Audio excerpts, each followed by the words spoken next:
નમસ્કાર દર્શક મિત્રો, તન્ના સમાચારમાં આપનું સ્વાગત છે। ઉપલેટા શહેર અને તાલુકામાં રોગમુક્ત ભારત અભિયાન દ્વારા 2 દિવસીય નિદાન કેમ્પનું આયોજન કરાયું।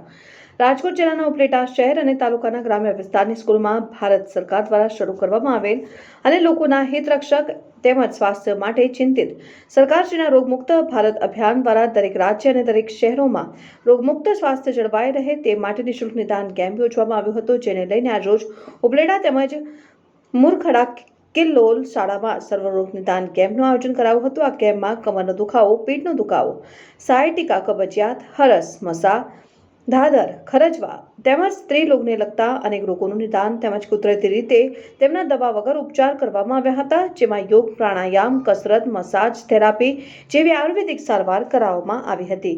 રિપોર્ટર સરફરાઝ કોડી, તન્ના સમાચાર, ઉપલેટા।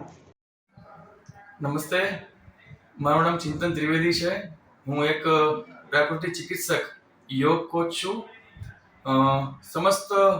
સમગ્ર ભારતમાં રોગમુક્ત ભારત અભિયાનના અંતર્ગત અમે સમગ્ર ભારતની અંદર વિવિધ રાજ્યોમાં અલગ અલગ શહેરોમાં લોકો રોગમુક્ત બને, તણાવમુક્ત બને અને આનંદમય જીવન જીવે એ હેતુથી ઉપલેટા ગામની બાજુમાં આવેલું મુરખડા ગામના વતની ગોપાલભાઈ ભરાડ દ્વારા સમગ્ર ઉપલેટા ગામ અને આજુબાજુના ગામ લોકોના તંદુરસ્તીના ભાગરૂપે એમના દ્વારા સંપૂર્ણ સહયોગ દ્વારા એક આરોગ્ય સર્વરોગ નિદાન કેમ્પનું આયોજન કરવામાં આવ્યું છે, જેમાં આ ઉપલેટા ગામના ભાઈઓ, બહેનો અને બાળકો મળીને 50થી વધુ લોકોએ લાભ લીધો છે।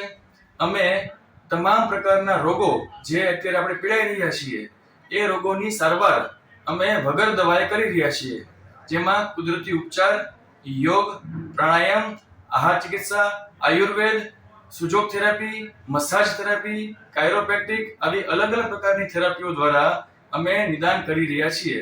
તો આપ સૌ લોકોનો, ગામ લોકોનો ધન્યવાદ। ખૂબ સરસ રીતે લોકોનો પ્રતિસાદ મળ્યો છે।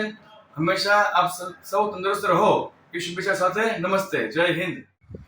નમસ્તે, હું લીના ત્રિવેદી, પ્રાકૃતિક ચિકિત્સક અને યોગ કોચ છું।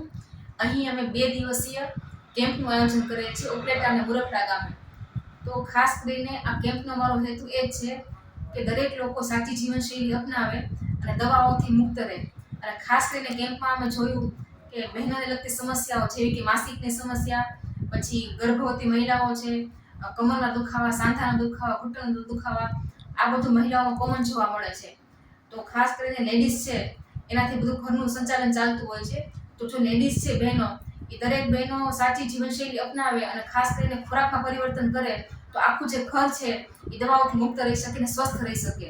તો બસ અમારો આ જ મિશન છે કે ભારતના અલગ અલગ રાજ્યોમાં અમે આ રીતે કેમ્પનું, શિબિરોનું આયોજન કરીએ છીએ કે જેથી કરીને ભારતના દરેક લોકો દવાઓથી મુક્ત થાય અને એકદમ સ્વસ્થ બને। જય તંદુરસ્ત।